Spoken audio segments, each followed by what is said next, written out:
Diễm xin chào cô chú, anh chị, các bạn và các em. Nhận được yêu cầu thì hôm nay Diễm chia sẻ công thức bánh donut. Thì cái công thức bánh này á, Diễm cũng thử rất là nhiều lần. Làm sao để cho cái bánh của mình á, khi chiên xong nó rất là nhẹ nè, nó mềm, nó xốp, để nguội vẫn ngon. Thì bánh này á, mình kết hợp với topping nào Diễm thấy cũng rất là vừa ăn. Cách làm thì đơn giản, không có khó. Bây giờ mình cùng vào bếp làm món bánh donut với Diễm nha.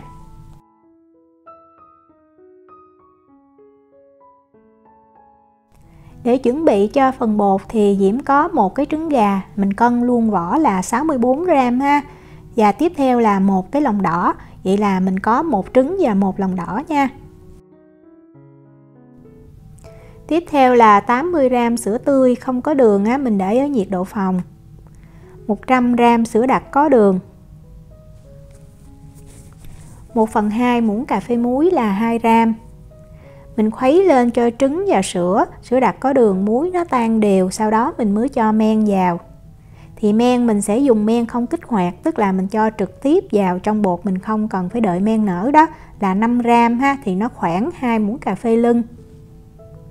Mình khuấy cái men này cho nó hòa đều hết vào trong cái phần chất lỏng rồi mình mới cho bột vào nha. Về bột thì Diễm sử dụng bột bánh mì, cái protein của cái bột này là 12%, mình sử dụng bột mì đa dụng cũng được. Mình dùng đũa mình khuấy theo một chiều á, cho bột nó hòa đều hết với cái phần chất lỏng á, mình khuấy theo một chiều thì Diễm thấy nó dễ đều hơn. Sau khi mà mình thấy đều hết rồi á, thì bây giờ mình để cho bột nó nghỉ 10 phút, lý do là mình sẽ dễ dàng hơn để lúc mà mình nhồi bột bằng tay. Còn nếu mà mình nhồi máy á, thì mình có thể cho vào máy mình nhồi luôn, mình không cần để cho bột nghỉ. Ở đây Diễm có 50 gram bơ, Diễm để ra ngoài cho nó mềm, hoặc là mình có thể cho vào trong lò vi sóng á, mình bật lên 25 giây cũng được. Mình cho cái bơ này vào cái tô bột ha, và mình dùng tay á, mình bóp hoặc là mình cứ trộn làm sao cho bơ nó thấm đều hết vào trong cái phần bột. Thì thời gian nó khoảng từ 1 cho tới khoảng 2 phút à.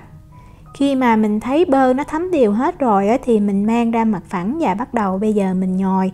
Thì nhồi bột này á, nhồi tay mình nhồi từ 10 tới 15 phút, nhồi máy thì cũng thời gian cũng tương đương ha.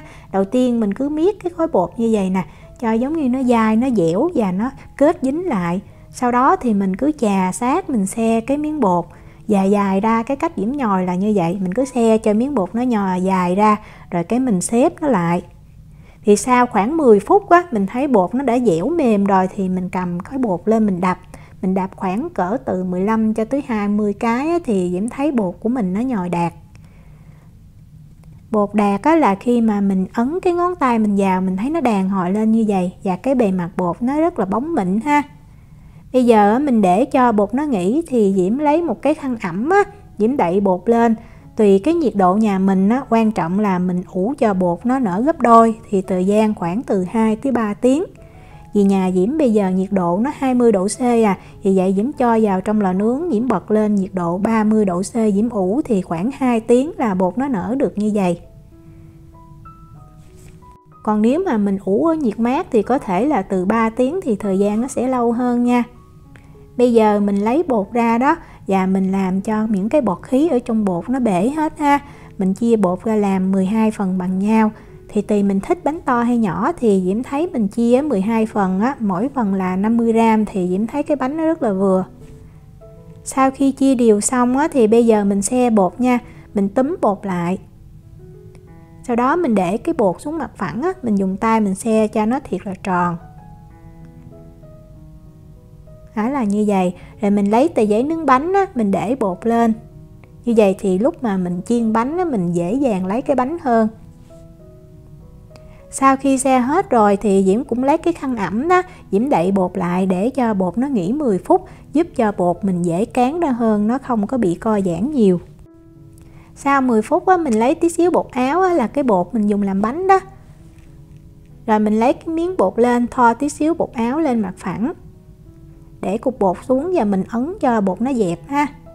Nếu bột dính thì mình thoa tí xíu bột áo và mình cán ra cho nó mỏng. Thì nó có thể co giãn tí xíu á, thì mình dùng cái lòng bàn tay của mình á, mình đập xuống làm sao cho những cái bọt khí ở trong bột nó bể hết thì chiên cái bánh nó sẽ đẹp. Độ dày của miếng bột là khoảng 1 cm. Mình thoa tí xíu bột áo bên dưới giúp cho mình để cái bột lên miếng giấy nướng bánh nó không có bị dính. Diễm dùng cái đuôi bắt bông kem nè, mình ấn cái lỗ tròn ngay giữa nha. Như vậy thì mình chiên cái bánh mình nó chín đều hơn. Sau khi tạo hình xong thì mình lấy cái khăn ẩm á, mình đậy bột lại và mình ủ cho bột nở 80% nha. Thì thời gian từ 30 cho tới 45 phút. Cái này là tùy mình thích á, tại vì Diễm thấy nếu mà mình mang chiên liền cũng được, nhưng cái bánh của mình nó sẽ rất là đặc.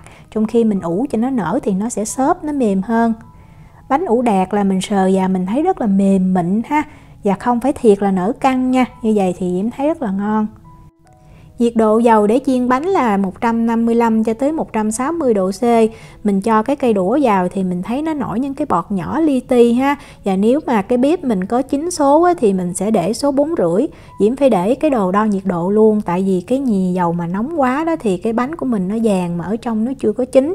Vì vậy lưu ý là mình không có được chiên dầu quá là nóng nha. Khi mà cho bánh vào rồi á, thì mình sẽ đợi khoảng 10 giây. Lúc đó mình trở cái mặt bánh. Trở mặt bánh xong rồi á, thì mình cứ chiên, mình canh ha. Mình cứ dở thử lên, nếu mà bên dưới á, nó bắt đầu nó vàng thì mình mới trở mặt ha. Như vậy giúp cho cái bánh của mình khi chiên xong nó sẽ có một cái dòng màu trắng ngay giữa, nhìn nó đẹp hơn. Với lượng bột là 50g thì cái bánh này á, Diễm chiên trong vòng 3 phút á, thì Diễm thấy nó chín vàng ngon. Bánh này vì mình chiên với lại cái lửa nhỏ, vì vậy là lúc mà mình lấy ra mình nên để cho nó đứng như vậy cho nó ráo dầu ha. Như vậy mình ăn nó không có bị ngán. Vậy là mình đã làm xong bánh donut rồi. Để Diễm quay gần cái bánh, mình nhìn nó bánh vàng đều và ở giữa nè, nó có cái đường màu trắng rất là đẹp. Bánh cầm lên thiệt là nhẹ luôn á, và xốp nữa. Thì như Diễm nói, nếu mà mình không có thích ăn xốp lắm thì mình ủ cho nó nở tí xíu thôi. Còn nếu mà thích xốp mềm như vậy thì mình ủ cho nó nở 80%. Bánh này á, thì mình có thể trang trí bằng những cái topping tùy mình thích. Thì ở đây Diễm có 60g đường bột ha. Diễm cho vào 1 muỗng canh nước cốt chanh. Thì cái hỗn hợp này á, Diễm thấy nó mỏng, nó vừa. Và khi mà mình ăn đồ chiên á, mình có tí xíu vị chua, nó rất là ngon. Tiếp theo á, Diễm cho vào 1 muỗng canh bơ chải thì 15ml nha. Cho bơ vào giúp cái phần topping của mình rất là thơm. Và nếu mình thích nữa thì mình cho thêm 1 muỗng cà phê tinh chất vani. Khuấy lên cho đều, vậy là mình xong. Bánh á, mình có thể nhúng một mặt bánh hoặc là nguyên cái bánh cũng được. Sau khi nhúng xong á, thì mình để cho bánh nó nghỉ khoảng cỡ chừng 15 cho tới 30 phút á, là mình ăn được. Đơn giản hơn nữa là mình chỉ cần cho đường và mình trộn đều, mình cũng có những chiếc donut rất là ngon. Để Diễm cắt ra thử bên trong ha, mềm lắm luôn, không có dám cầm mạnh. Bánh này ngon nhất là Diễm thấy mình nên ăn trong ngày ha. Nếu mà mình để sang ngày thì mình nên hâm ấm lại trong lò vi sóng sẽ ngon hơn. Đây là cái phần bột mà hồi nãy mình cắt ra còn dư nè. Diễm ủ cho nó nở tí xíu và mình cũng cho vào dầu mình chiên. Chiên bánh á, mình cũng chiên ở cái lửa nhỏ thời gian khoảng 1 phút. Mình cứ đảo cho thật là đều. Khi mà mình thấy bánh vàng hết thì mình vớt ra. Sau khi vớt ra rồi á, thì mình cho vào 1 muỗng canh đường cát á, lắc lên cho đều. Vậy là mình có những chiếc donut mini ngon lắm luôn. Diễm chúc cô chú, anh chị, các bạn và các em thành công với món bánh donut. Nếu mà có thắc mắc gì thì cứ để lại lời nhắn hoặc là gửi tin nhắn cho Diễm. Diễm cảm ơn sự quan tâm theo dõi video rất là nhiều. Hẹn gặp lại trong những video tiếp theo. Chào tạm biệt.